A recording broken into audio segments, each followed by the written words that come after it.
Hello dear students.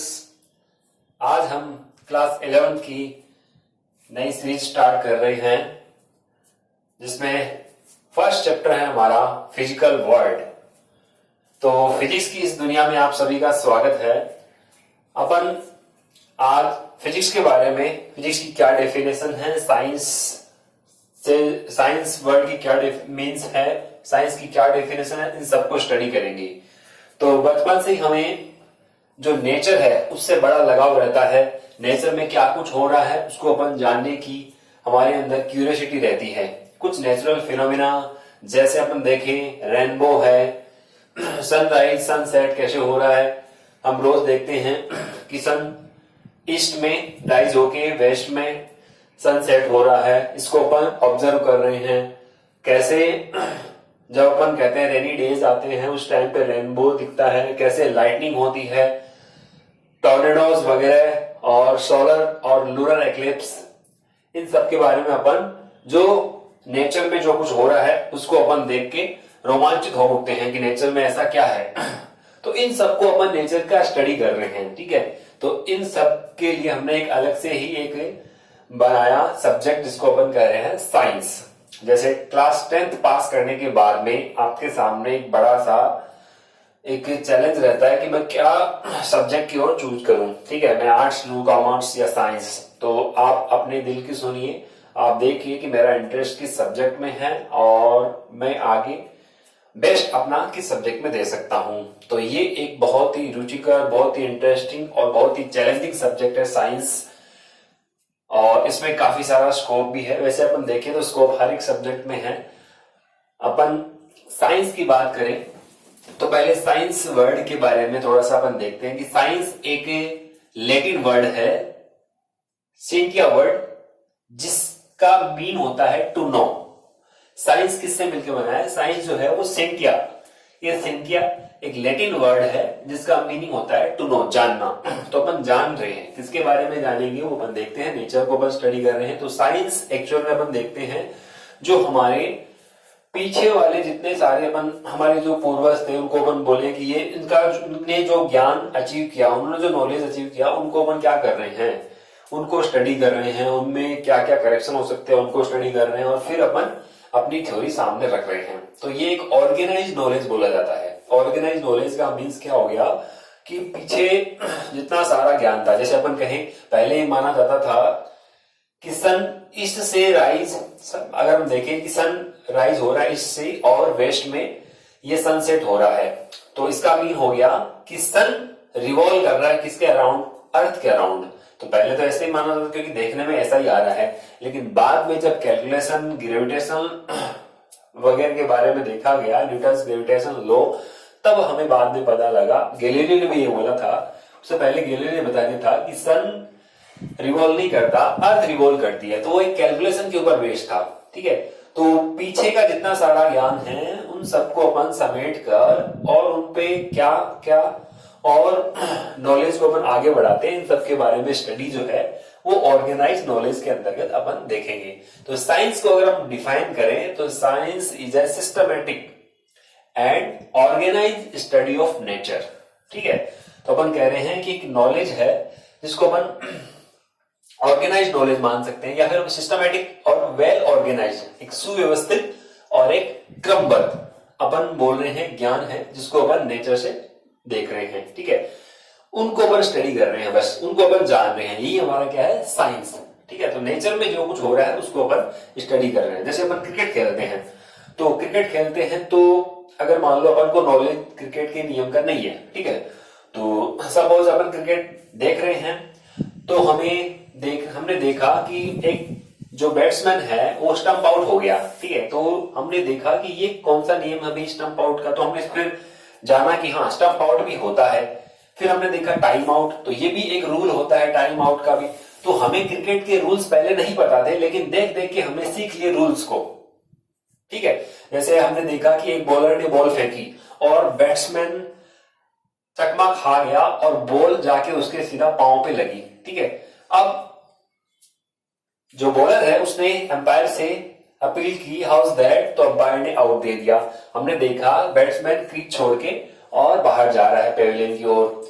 फिर अगला batsman आया, फिर वापस से बॉल पांव पे लगी, इस बार वापस से हाउस दैट अपील हुई, लेकिन इस बार देखा, इस बार बैट्समैन वही क्रीज पर है, एम्पायर ने नॉट आउट दे दिया।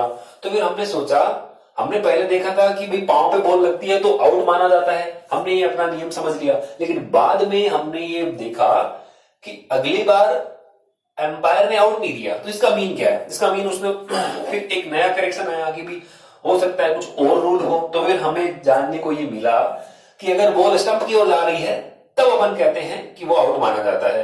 तो हम क्या कर रहे हैं एक्चुअल में, हम अपन एक खेल है क्रिकेट, उसके नियमों को समझ रहे हैं, उसको देखकर, उसको खेल कर उसको समझ रहे हैं। वैसे ही ये सारा जो कुछ नेचर है, इसमें भी अपन इसके साथ खेल रहे हैं, उसमें अपन क्या कर रहे हैं, उसमें ऑब्जर्वेशन कर रहे हैं, उसमें अपन देख रहे हैं क्या कुछ हो रहा है और उसको अपन स्टडी कर रहे हैं, ठीक है। और उसको अपन स्टडी करके, ऑब्जर्व करके, लेबोरेटरी में एक्सपेरिमेंट वगैरह करके और कुछ कंक्लूजन वगैरह, रिजल्ट्स वगैरह दे रहे हैं, ठीक है। या फिर अपन कुछ हाइपोथेसिस, मतलब साइंस में हाइपोथेसिस का भी एक रोल होता है, ये अपन ऐसा इमेजिनेशन करें, हो सकता है ऐसा हो रहा हो, ठीक है। वो सब एक्सपेरिमेंट होने के बाद में प्रूव हो पाता है और फिर फाइनल रिजल्ट तक अपन पहुंचते हैं। तो हमें भी कुछ कुछ नए नए यहाँ अपन रूल्स है वो अर्थ के या इसको नेचर के देखने को हमें मिलते हैं। जैसे अपन कहें कि पहले मानते थे कि सन रिवॉल्व करता है, लेकिन बाद में जब कैलकुलेशन वगैरह देखी गई, गैलीलियो ने बाद में ये कहा कि नहीं, अर्थ रिवॉल्व करती है, तो हमने एक नया नियम समझा। फिर ऐसे अगर हम देखें कि नेचर में जितने भी सारे आप देखते हो, पानी को अगर हम यहां से छोड़े तो वो हमेशा नीचे की ओर जाएगा।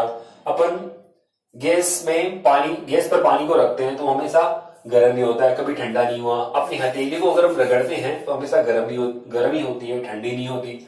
और भी कई सारे नेचुरल लॉज है जिनको अपन देखते हैं, वो हमेशा ऐसे ही होता है। जैसे पानी हमेशा ऊंचाई से नीचाई की ओर बहता है, कभी हमने नहीं देखा, लेकिन हम देखते हैं पेड़ों में ऐसा होता है। तो ऐसा क्या है नेचर में, उनको अपन समझ रहे हैं, ठीक है। अब हम देखते हैं कि रोज सन राइज होता है, सनसेट होता है, क्या टाइमिंग है, वही अपन 24 डेज के बाद वापस से अपन कहते हैं डे और नाइट हो रहा है। तो ये क्या है, हजारों लाखों करोड़ों सालों से अपन देख रहे हैं ऐसा ही होता जा रहा है, कभी इन्होंने अपना रूल नहीं तोड़ा। लेकिन मान लो हमने ये देखा कि दिन के टाइम पे अपन कह रहे हैं लाइट है, फिर एक दिन हमने देखा कि दिन के टाइम पे कुछ सेकंड्स के लिए या कुछ मिनट्स के लिए अंधेरा हो गया, तो फिर हमारे दिमाग में ऐसा क्यों हुआ? तो हमने सोचा कि ये हो सकता है सोलर या फिर सोलर एक्लिप्स हो। सोलर एक्लिप्स का मीन्स क्या हो गया कि सन और अर्थ के बीच में मून आ गया। तो अपन ने एक नई घटना वहां पे नेचर में देखी। तो अपन नेचर को ही देख रहे हैं, नेचर को देखते देखते देखते नए रूल्स बना रहे हैं, और अपन फिर एक नया सब्जेक्ट या फिर अपन बोल सकते हैं एक नया एरिया हमने बना दिया कि भाई ये साइंस एक फील्ड हो गया, एक अलग फील्ड बना दिया हमने, ठीक है। एक अलग फील्ड बना दिया आर्ट्स, जिसको अगर हम जिसमें कुछ आर्ट कुछ करने की, कुछ जैसे ड्राइंग करना चाहता है कोई डांसिंग में इच्छा है तो वो आर्ट्स की ओर गया, ठीक है। तो अलग से अलग हमने ये फील्ड डिसाइड कर दी है। तो साइंस एक ऐसा आपका फील्ड है जिसमें अपन नेचर को स्टडी कर रहे हैं, जो वेल ऑर्गेनाइज्ड और सिस्टमेटिक स्टडी है नेचर की, ठीक है। तो साइंस की डेफिनेशन अपन यहां नोट कर सकते हैं कि science is a systematic and well organised study of nature. और ये सिंटिया वर्ड जो लैटिन वर्ड होता है इससे मिलकर बना है, जिसका मीन होता है टू नो, जानना, ठीक है।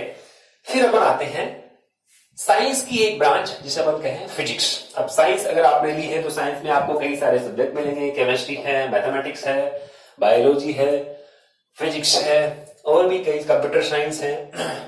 तो ये सारे अपन साइंस के अंदर स्टडी करते हैं। तो फिजिक्स एक साइंस की ही ब्रांच है। अब फिजिक्स का मीन क्या है? तो फिजिक्स एक ग्रीक वर्ड है फ्यूसिस, जिसका मीन होता है नेचर। तो ग्रीक वर्ड फ्यूसिस जिसका मीन क्या है? नेचर, ठीक है।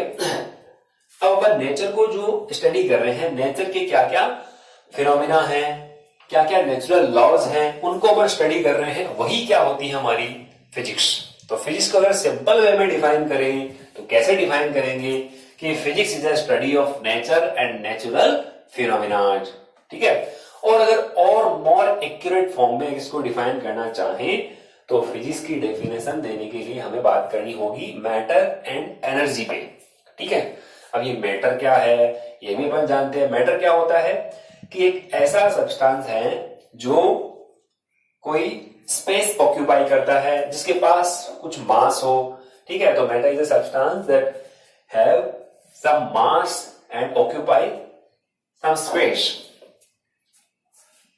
उसको अपन क्या बोल देंगे, मैटर बोल देंगे, ठीक है। अब मैटर के बाद एनर्जी, एनर्जी क्या होती है, कैपेसिटी टू डू वर्क, ठीक है।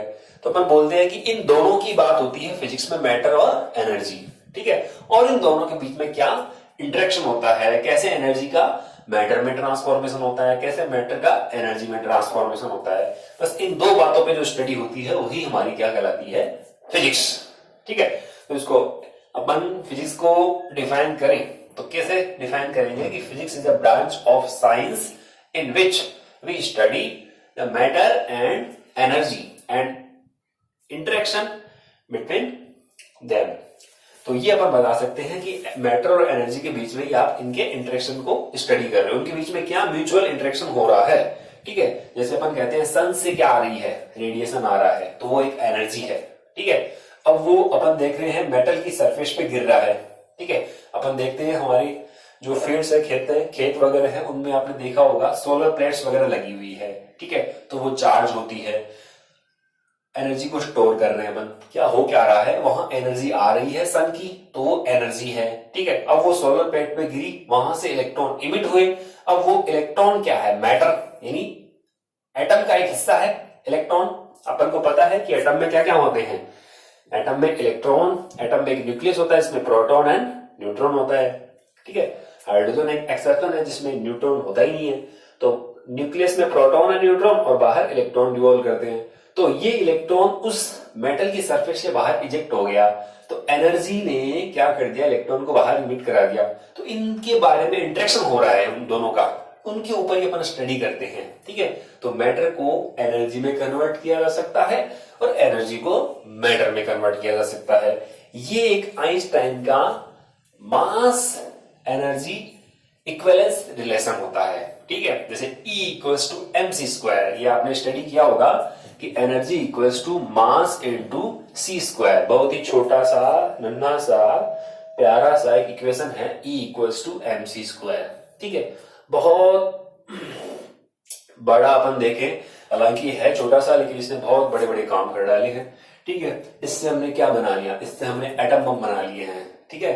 और जिसका दोनों ही यूज है, इसको अपन चाहें तो क्रिएशन और इसको हम चाहें तो देखें, जिस दोनों ही यूज केस किस टाइप के, या तो आप इसको रचनात्मक कार्यों में उपयोग में ले सकते हो या इसको विध्वंसकारी, जिसको अपन कह सकते हैं। जैसे आपने देखा होगा जापान के दो शहर थे, हिरोशिमा और नागासाकी, उनके ऊपर एटम बॉम्ब गिराए गए थे। तो ये E equals to mc square के इक्वेशन के ऊपर बेस अपन बोलते हैं, वो एटम बॉम्ब बनाए गए थे, ठीक है।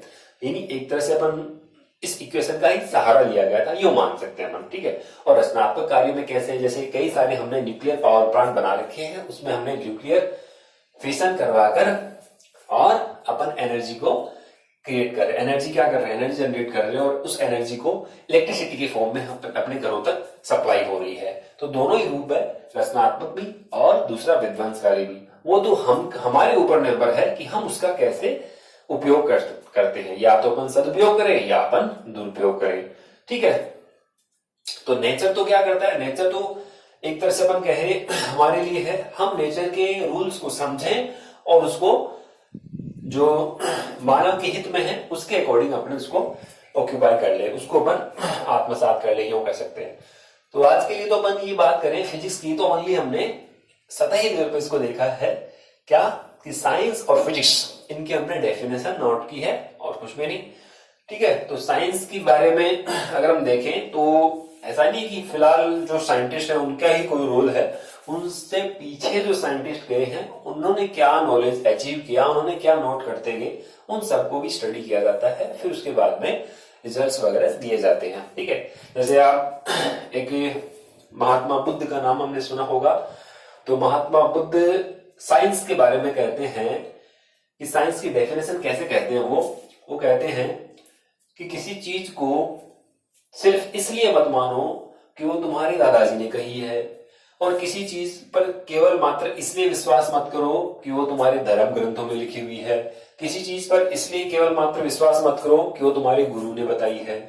प्रत्येक चीज को, प्रत्येक तथ्य को, उसको तर्क की कसौटी पे, लॉजिक के लेवल पे आप उसको क्या करो, पूरा कसो, और फिर उसके बाद में जो ह्यूमन के हित में है, यानी मानव के जो हित में है, उसके अंतर्गत आप उसको ग्रहण कर लो। ये उन्होंने साइंस की अच्छी परिभाषा बताई है। ठीक है, कि आपने जो कुछ नॉलेज नेचर से लिया है वो मानव के साथ साथ हित में भी रहे। ठीक है, तो जो नॉलेज ऑर्गेनाइज नॉलेज है और सिस्टमेटिक नॉलेज है, साथ साथ में वो मानव के हित में भी होना चाहिए। जैसे ये इक्वेशन हमने बनाई और हमने कई लाखों जाने ले ली एटम बम से, तो ये एक तरह से अपन बोलेंगे साइंस का दुरुपयोग मान सकते हैं। ठीक है, वो तो हमारी मानव की एक विकृत सोच होती है, जिसके कारण अपन कहते हैं ऐसा है। बाकी नेचर तो रूल बना रही है हमारे लिए, रूल्स हैं, उन रूल्स को अपन समझे और उसको मानव के हित में उपयोग में लें। तो ओके स्टूडेंट्स, आज अपन केवल इन दो डेफिनेशंस को ही नोट करेंगे, साइंस और फिजिक्स। ठीक है, मेरे ख्याल से आप सिंपल डेफिनेशन है, इनको आप याद भी रख सकते हो, और वैसे कोई एग्जाम के पॉइंट ऑफ व्यू से देखें तो ये कोई इंपॉर्टेंट ऐसे आती नहीं, लेकिन अपन देखें कि अपन जिस सब्जेक्ट को पढ़ने जा रहे हैं उसका मीन अपन को पता होना जरूरी है, कि उसमें हमें क्या क्या मिलेगा। जैसे आप कहीं पे घूमने के लिए जाते हैं तो आप पहले ही मैप पे देख लेते हैं, उसकी लोकेशन देख लेते हैं, उसके जो अच्छे घूमने लायक जो जगह है उनको आप पहले ही टेस्ट कर लेते हैं, पहले ही देख लेते हो, और फिर आप जाते हो तो चीज आप पाते हो, तो उनको आपका नॉलेज हो और भी अच्छे से बढ़ता है। इसीलिए हमारा जो ये फिजिक्स सब्जेक्ट है, इसमें भी आपको ये पहला जो चैप्टर है आपका फिजिकल वर्ल्ड, ये आपको इंट्रोडक्शन पार्ट है ये फिजिक्स के बारे में, कि आपको फिजिक्स में क्या क्या मिलेगा। तो सिंपल सी पहले तो फर्स्ट लेक्चर में अपन इतनी करेंगे कि साइंस और फिजिक्स की डेफिनेशन देखिए क्या क्या साइंस है, और ये सब फिजिकल फिनोमेना है, इनको नोट करने की जरूरत नहीं, ये अपन डे टू डे लाइफ में देखते हैं। तो आप भी नेचर में क्या क्या हो रहा है उनको आप देखो, ऑब्जर्व करो, क्योंकि बहुत सारे अपन देखते हैं डे टू डे लाइफ में जो लोग हैं वो ऑब्जर्व नहीं करते। हाँ ठीक है, ऐसे हो रहा है, ऐसे हो रहा है, लेकिन कई जो साइंटिफिक सोच रखते हैं वो ऑब्जर्व करते हैं चीजों को। ठीक है, जैसे न्यूटन की अपन बात करते हैं तो एप्पल नीचे ही क्यों नहीं गिरा, ऊपर क्यों नहीं गिरा। हालांकि उससे पहले भी कई सारे साइंटिस्ट के बारे में सोचते थे, लेकिन उन्होंने न्यूटन ने इनके बारे में एक पर्टिकुलर लॉ रखा। ठीक है, ऐसे ही सनराइज सनसेट रेनबो कैसे हो रहा है, तो ये सारे के सारे नेचर में जो चीजें हो रही है उनको अपन स्टडी करेंगे इसी फिजिक्स में। ठीक है, अब जैसे टाइड की बात करें तो अपन देखते हैं कि ये अर्थ और जो मून है उनकी ग्रेविटेशनल पावर के कारण ये टाइड ओशन में अपन देखते हैं मिलते हैं हमें। ग्रेविटेशन के बारे में अपन देखें तो कैसे चीजें नीचे की ओर अट्रैक्ट होती है, तो ये अपन ग्रेविटेशन के चैप्टर में डिटेल से पढ़ेंगे। सोलर और लूनर एक्लिप्स और ढेर सारी फिजिकल फिनोमेना है जो फिजिक्स जो इस नेचर में अपन को देखने को मिलते हैं। तो आप कई सारी चीजें हैं उन पे आप ऑब्जर्व करो कि ऐसा क्यों होता है, ऐसा कैसे होता है। ठीक है, क्यों, कैसे और जैसे। ठीक है, उसके पीछे रीजन क्या है, क्यों हो रहा है ऐसे, कैसे हो रहा है, और जैसे का मीन्स एग्जाम्पल, क्या हम ऐसा भी कर सकते हैं। हमने देखा कि पानी कैसे बरसता है, बहुत उस समय वहां पर बहुत गर्मी है, फिर वो पानी बरस रहा है, इसका मतलब क्या हम लेबोरेटरी में भी गर्मी करके बादल वगैरह बना के और बारिश करा सकते हैं क्या, देखा, हो सकती है।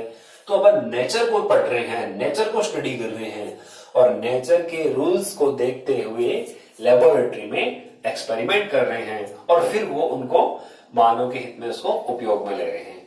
तो ओके डियर स्टूडेंट्स, तो आज तक के लिए तो इतना ही, आप इनको नोट करो, और आप सबको बहुत बधाई कि आपने एक ऐसा प्यारा और सुंदर सा सब्जेक्ट चुना है साइंस, जिसमें बहुत सारा आपको इंटरेस्ट रहेगा, इंटरेस्टिंग टॉपिक रहेंगे, और सबसे बड़ी बात इसमें आपको एक्सपेरिमेंट करने को मिलेंगे। ठीक है, बहुत सारे एक्सपेरिमेंट सीबीएसई ने भी बता रखे हैं, मैंने आपको सिलेबस आपके ऐप पे डाल दिया है, सिलेबस को पढ़ लेना, उसमें कई सारे एक्सपेरिमेंट भी है, और हमारे कुछ चैप्टर्स हैं उनमें जैसे जैसे एक्सपेरिमेंट आएंगे उसके अकॉर्डिंग अपन एक्सपेरिमेंट भी परफॉर्म करेंगे। Okay student, thank you, take care.